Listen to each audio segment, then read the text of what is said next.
காலையும் மாலையும் அல்லேலூயா.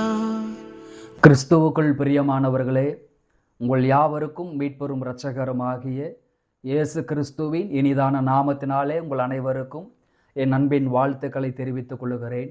அருமையான இந்த காலை பொழுதில் சமயத்திற்கேற்ற வார்த்தை என்கிற நிகழ்ச்சியின் மூலமாக கர்த்தருடைய வார்த்தைகளை பகிர்ந்து கொள்வதில் மிகுந்த சந்தோஷப்படுகிறேன். இந்த நாள் உங்களுக்கு மிகுந்த ஆசீர்வாதமாய் இருக்கும்படி, அனுகூலமாய் இருக்கும்படி மனதார வாழ்த்துகிறேன். கர்த்தர் மகிமைப்படுவாராக. ஸ்தோத்திரம். நம்முடைய தேசத்தில், நம்முடைய மாநிலத்தில் ஸ்தோத்திரம், இந்த நாளிலே ஒரு தெய்வீக ஆசீர்வாதத்தை, தெய்வீக நன்மைகளை, ஸ்தோத்திரம், தெய்வீக காரியங்களை ஆண்டவர் வெளிப்படுத்துவாராக. நம்முடைய தேசத்தில் ஆண்டவருடைய ஆளுகை வெளிப்படுவதாக என்று சொல்லி வாழ்த்துகிறேன். கர்த்தருக்கு ஸ்தோத்திரம். இந்த நாளிலும் கூட உங்களுக்காக ஒரு வேத வசனத்தை வாசித்து உங்களுக்காக ஜெபிக்க விரும்புகிறேன். லூக்கா எழுதின சுவிசேஷம் 5ஆம் அதிகாரம் அதனுடைய 5வது வசனத்தை வாசிப்போம்.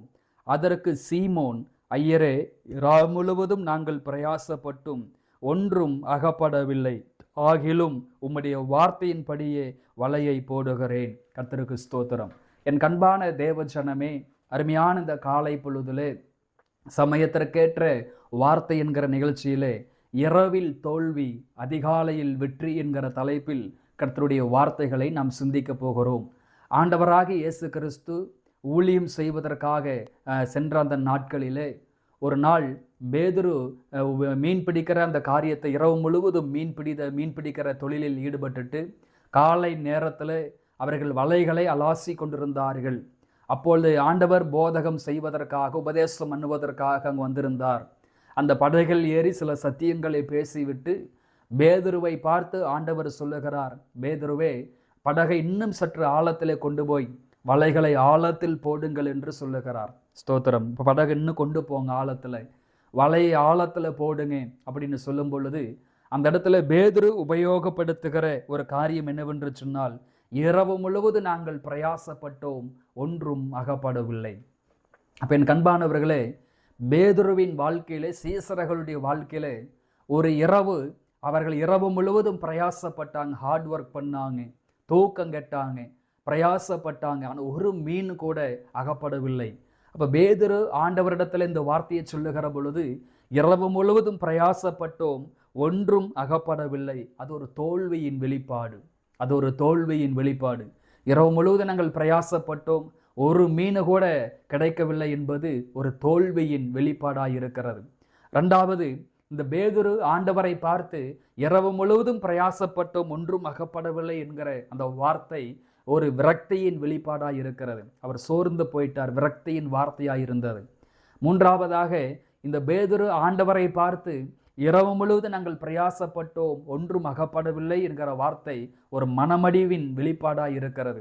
அப்போ அவர் சோர்ந்து போயிட்டார், அவர் விரக்தி அடைந்தார், அவர் ஒரு தோல்வியாய் அதை பார்த்தார், அவர் மனமடிவுக்கு உட்பட்டார். அவர் சொல்லுகிறார், இரவு முழுவதும் நாங்கள் பிரயாசப்பட்டோம், ஒன்றும் அகப்படவில்லைன்னு சொல்லி. அருமையான இந்த காலை பொழுதில் நீங்கள் கூட தனிப்பட்ட வாழ்க்கையிலும் சரி, குடும்ப வாழ்க்கையிலும் சரி, அல்லது ஊழியத்திலும் சரி, எதிர்காலத்திலும் சரி, படிப்புக்குண்டான காரியங்கள், வேலைக்குண்டான எந்த காரியமாக இருந்தாலும் சரி, நீங்கள் நிறைய நாள் பிரயாசப்பட்டிருக்கலாம், இரவும் பகலாம் பிரயாசப்பட்டிருக்கலாம். இரவும் பகலா பிரயாசப்பட்டும் கூட, பல மாதங்கள் பிரயாசப்பட்டும் கூட, பல வருடங்கள் பிரயாசப்பட்டும் கூட சில அற்புதங்கள் நடக்காததுனாலே, அடையாளங்கள் நடக்காததுனாலே, மன விருப்பங்கள் நிறைவேறாததுனாலே விரக்தியாய், சோர்வாய் இந்த வார்த்தைகளை கேட்டுக்கொண்டிருக்கலாம்.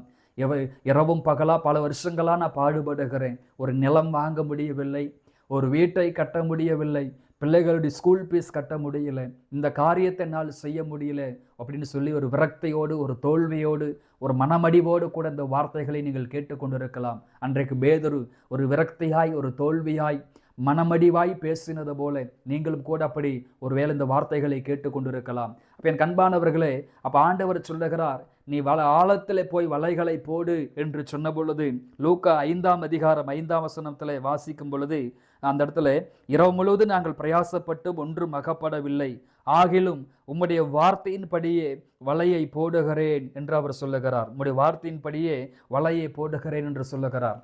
அப்போ அந்த காலை நேரத்தில் ஆண்டவர் வலையை போட சொல்லுகிற பொழுது அங்கே திரளான மீன்கள் கிடைத்ததை நம்ம வேதத்தில் படிக்கிறோம். அப்போ பாருங்கள், இரவு முழுவதும் தோல்வியை சந்திக்கிறாங்க, இரவு முழுவதும் விரக்தியாக இருக்கிறாங்க, இரவு முழுவதும் மனமடிவாக இருக்கிறாங்க. ஆனால் காலையில் தெய்வம் அவர்களை சந்தித்த பொழுது வலைகள் கிழிந்து போகத்தக்கதான மீன்கள் அங்கே கிடைக்க ஆரம்பித்தது. அப்போ என் கண்பானவர்களே, காலையில் ஆண்டவரை சந்திப்பது நமக்கு மிகுந்த ஆசீர்வாதம். வேதம் சொல்லுகிறது, அதிகாலையில் என்னை தேடுவார்கள் அவர்கள் கண்டடைவார்கள் என்று நம்ம வேதத்தில் படிக்கிறோம். இந்த கடைசி காலத்தில் அநேகருடைய வாழ்க்கையிலே அதிகாலை ஜெபம் என்பது இல்லாமல் போய்விட்டது. அதிகாலையில் தேவனை சந்திக்கிற பழக்கம் என்பது இல்லாமல் போய்விட்டது. அன்றைக்கு அதிகாலை வேளையில் அந்த காலை நேரத்தில் இயேசு அவர்களை சந்தித்த பொழுது அவங்க வாழ்க்கையில பெரிய அற்புதங்கள் நிகழ ஆரம்பித்தது. அப்போ அதிகாலையில் அவரை தேடுகிறவர்கள் கண்டடைவார்கள்.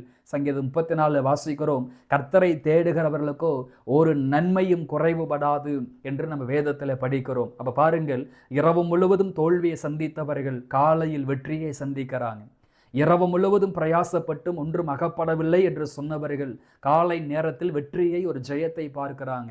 ஒருவேளை நீங்கள் கூட பல வருடங்களா, பல மாதங்களா, பல நாட்களா, பல இரவு பகலா நீங்கள் பிரயாசப்பட்டு ஒன்றும் சாதிக்க முடியாமல் தோல்வியோடு, விரக்தியோடு, மடிவோடு கூட இந்த வார்த்தைகளை கேட்டுக்கொண்டிருக்கலாம். ஒவ்வொரு நாளும் அதிகாலையில் தேவனை சந்திக்கிற ஒரு பழக்கத்தை, அதிகாலையில் தெய்வத்தோடு பேசுகிற ஒரு பழக்கத்தை, தெய்வத்தோடு தேவ சமூகத்தில் அமர்ந்திருக்கிற ஒரு பழக்கத்தை நீங்கள் ஏற்படுத்தி கொள்வீர்களானால், ஸ்தோத்திரம், இரவு தோல்வியாக இருந்தாலும் அதிகாலை உங்களுக்கு வெற்றியாக மாறும். புலம்பல் ஆனந்த களிப்பாக மாறும், துக்கங்கள் சந்தோஷமாக மாற ஆரம்பிக்கும். அப்ப காலையில் தெய்வத்தை சந்திப்பது நம்முடைய வாழ்க்கையில மிகுந்த ஆசீர்வாதங்களை கொண்டு வரும். காலையில் இயேசு அவர்களை சந்தித்த பொழுது அற்புதங்கள் நிகழ ஆரம்பித்தது. மூன்றாவது நாங்கள் கவனிக்க வேண்டிய காரியம், அது ஒரு விசுவாசத்தின் அதிகாலையாக இருந்தது. மூன்றாவது லூக்கா 5ஆம் அதிகாரம் 6 படிக்கும் பொழுது, ஸ்தோத்திரம், அந்தபடியே அவர்கள் செய்து தங்கள் வலை கிழிந்து போகத்தக்கதாக மிகுதியான மீன்களை பிடித்தார்கள் என்று நம்ம வேதத்திலே படிக்கிறோம். கர்த்தருக்கு ஸ்தோத்திரம். பாருங்கள், ஒரு முறை வனாந்தரத்தில் 3 நாட்கள் ஊழியங்களை முடித்ததற்கு பிற்பாடு 5 அப்பங்கள் 2 மீன்களை கொண்டு 5000 பேருக்கு மேலாக போஷித்து, ஸ்தோத்திரம், மீதிய 12 கோடைகள் எடுத்ததை வேதத்தில் படிக்கிறோம். அப்போ ஆண்டவர் எங்கெல்லாம் இருக்கிறாரோ, ஆண்டவர் எங்கெல்லாம் ஜனங்களோடு இடைப்படுகிறாரோ அங்கெல்லாம் மிகுதி எடுத்ததை நம்ம பார்க்கிறோம். மிகுதி எடுத்ததை பார்க்கிறோம். ஒரு பரிபூரணத்தை பார்க்கிறோம். அவர் குறைவுகளை நிறைவாக்குகிற தேவன், குறைவுகளை நிறைவாக்குகிற தேவன். அது காணாத ஒரு கல்யாணத்தில் திராட்சரசம் குறைவுபட்ட பொழுது அங்கே ஒரு நிறைவை உண்டாக்கினதை நம்ம வேதத்தில் படிக்கிறோம். அப்போ இரவு முழுவதும் பிரயாசப்பட்டாங்க, ஒரு மீன் கூட அகப்படவில்லை. ஆனால் காலையில் தெய்வம் அவர்களை சந்தித்த பிற்பாடு அவங்களுக்கு அற்புதங்களை செய்த பொழுது வலைகள் கிழிந்து போகத்தக்கதாக திரளான மீன்கள் கிடைத்தது. மிகுதியாய் பிடித்தார்கள் என்று வேதத்தில் படிக்கிறோம். மிகுதியான மீன்களை பிடித்தார்கள். போதும் போதும் என்று சொல்லுகிற அளவிற்கு மிகுதியான மீன்களை பிடித்ததை நம்ம வேதத்தில் படிக்கிறோம். அது அவர்களுக்கு பூரணத்தின் நாட்களாய் இருந்தது, ஆசீர்வாதத்தின் நாட்களாய் இருந்தது. அது அவங்க வாழ்க்கையில ஒரு பரிபூரணமான ஒரு நாளாக இருந்துக்குது பாருங்க. இரவு முழுவதும் பிரயாசப்பட்டாங்க, ஒரு மீனும் கிடைக்கல. ஆனால் காலையில் வலைகள் கிழிந்து போகத்தக்கதாகவும் மிகுதியான மீன்களை பிடித்தார்கள் என்று வேதத்தில் படிக்கிறோம்.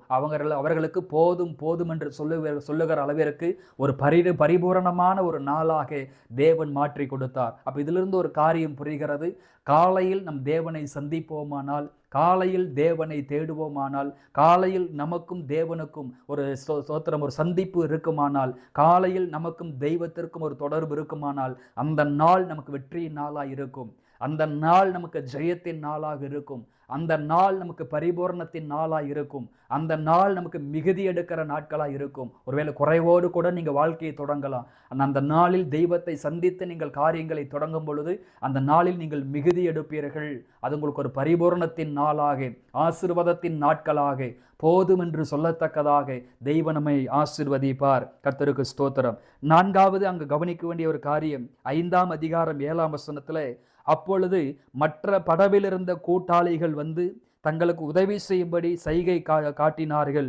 அவர்கள் வந்து 2 படவுகளும் அமிழ்ந்தத்தக்கதாக நிரப்பினார்கள் என்று வேதத்தில் படிக்கிறோம். அந்த இடத்துல நம்ம கவனிக்க வேண்டிய ஒரு காரியம் என்னன்னு பார்த்தீங்கன்னா, அவனுடைய கூட்டாளிகளும் அந்த இடத்துல படிக்கிறோம். அப்பொழுது மற்ற படவில் இருந்த கூட்டாளிகள் வந்து தங்களுக்கு உதவி செய்யும்படி சைகை காட்டினார்கள் என்று வேதத்தில் படிக்கிறோம். அந்த இடத்துல பாருங்க, ஒருவருக்கொருவர் அனுகூலமாக இருந்தாங்க. நைட்டு கவனித்து பார்க்கும் பொழுது, இரவை பார்க்கும் பொழுது மீன் கிடைக்காததுனாலே அவர்களுக்குள் விரக்தி இருந்தது, சோர்வு இருந்தது, மனமடிவுகள் இருந்தது. இரவு முழுது பிரயாசப்பட்டும் ஒன்றும் அகப்படவில்லை என்கிற ஒரு சூழ்நிலை இருந்தது. ஆனால் காலையில் அவர்கள் ஆண்டவரை சந்தித்த பொழுது ஒருவருக்கொருவர் ஒத்தாசையாய் இருந்தார்கள், ஒருவருக்கொருவர் ஐக்கியமாய் இருந்தார்கள், ஒருவருக்கொருவர் அனுகூலமாய் இருந்தார்கள். அப்போ இரவு முழுவதும் அவர்களுக்குள்ளே விரக்திகள், மனமடிவுகள் இருந்தாலும் காலையில் அவர்களுக்குள்ளே ஒரு ஐக்கியம், அவர்களுக்குள்ளே ஒரு மனம், ஒருவருக்கொருவர் அனுகூலமாய் இருந்ததை படிக்கிறோம். ஒருவருக்கொருவர் தங்களுடைய படகுகளிலே வந்து உதவி செய்ததை படிக்கிறோம். இதன் மூலமா நாம் அறிந்து கொள்ள வேண்டிய ஒரு காரியம், காலையில் தேவனை சந்திக்கிற ஒரு பழக்கம் நமக்கு இருக்குமானால், காலையில் நேரத்தில் எழுந்து தெய்வத்தோடு பழகுகிற, பேசுகிற, ஜெபத்தில் அமருகிற, சத்தம் கேட்கிற ஒரு பழக்கத்தை ஏற்படுத்தி கொள்வோமானால், அந்த நாளில் நமக்கு தெய்வம் அனுகூலமான மனிதர்களை எழுப்புவார். அந்த காரியங்கள் வாய்க்கும்படி, வேலை ஸ்தலத்தில் உதவிகரமாக இருக்கும்படி, ஊழிய ஸ்தலத்தில் உதவிகரமாக இருக்கும்படி, தனிப்பட்ட வாழ்க்கையிலும் குடும்ப வாழ்க்கையிலும் உதவிகரமாக இருக்கும்படி ஒருவருக்கொருவர் அனுகூலமான மனிதர்களை எழும்ப பண்ணுவார். அப்போ காலையிலே நம் நேரத்தில் எழுந்து தெய்வத்தை சந்தித்து விட்டு நம்முடைய காரியங்களை தொடங்கும் பொழுது அந்த நாளில் நமக்கு அனுகூலமான மனிதர்களை, அனுகூலமான கூட்டாளிகளை, அனுகூலமான நண்பர்களை தேவன் ஏற்படுத்தி தருவார். கர்த்தருக்கு ஸ்தோத்திரம். அப்போ அருமையான இந்த காலை பொழுதிலே வலையை ஆழத்தில் போடுங்கள் என்று சொன்ன வார்த்தைக்கு அவர்கள் அப்படியே கீழ்ப்படிந்ததை நம் வேதத்தில் படிக்கிறோம். அருமையான இந்த காலை பொழுதிலே கர்த்தருடைய வார்த்தைக்கு நாம் கீழ்ப்படுகிற ஒரு பழக்கத்தை நாம் ஏற்படுத்தி கொள்ள வேண்டும். எப்படி வலையை ஆழத்தில் போட சொன்னாரோ அதே போல நாளுக்கு நாள் வேத வாசிப்பிலும், ஜெபத்திலும், பரிசுத்தத்திலும், நீதியிலும் நாளுக்கு நாள் நம்முடைய ஆவிக்குரிய வாழ்க்கை ஆழத்தில் வர வேண்டும். நாளுக்கு நாள் நம் ஆவிக்குரிய வாழ்க்கையிலே வளர வேண்டும். அப்படி நீங்கள் ஒவ்வொரு நாளும் அதிகாலையில் நேரத்திலிருந்து தெய்வத்தை சந்திக்கும் பொழுது, அல்லது தெய்வம் உங்களை சந்திக்க வரும் பொழுது, இரவு முழுவது தோல்விகளை சந்தித்தாலும் அதிகாலையில் நீங்கள் ஜெயம் எடுப்பீர்கள். இரவு முழுவது பிரயாசப்பட்டு ஒன்றும் அகப்படாவிட்டாலும் காலையில் நீங்கள் மிகுதி எடுப்பீர்கள், பரிபூரணப்படுவீர்கள். இந்த வாரத்தின் ஒவ்வொரு நாட்களும் மிகுதி எடுக்கிற நாட்களாக, பரிபூரணப்படுகிற ஒரு நாட்களாக இருக்கும்படி உங்களை மனதார வாழ்த்துகிறேன். ஜெபிப்போம். அன்பின் பரலோக பிதாவே, ஆசீர்வாதமான இந்த காலை பொழுதற்காக உமக்கு நன்றி அப்பா. ஆண்டவரே, பேதுருவின் வாழ்க்கையில இரவு முழுவதும் பிரயாசப்பட்டும் ஒன்றும் அகப்படவில்லை. அது ஒரு தோல்வியின் வெளிப்பாடு, விரக்தியின் வெளிப்பாடு, மனமடிவின் வெளிப்பாடு ஆண்டவரே. ஆனால் காலையில் நீர் அவரை சந்தித்த பொழுது ஸ்தோத்திரம், ஒரு பெரிய அற்புதம், ஒரு பெரிய ஜெயத்தை, வெற்றியை அங்கே பார்க்க முடிந்தது.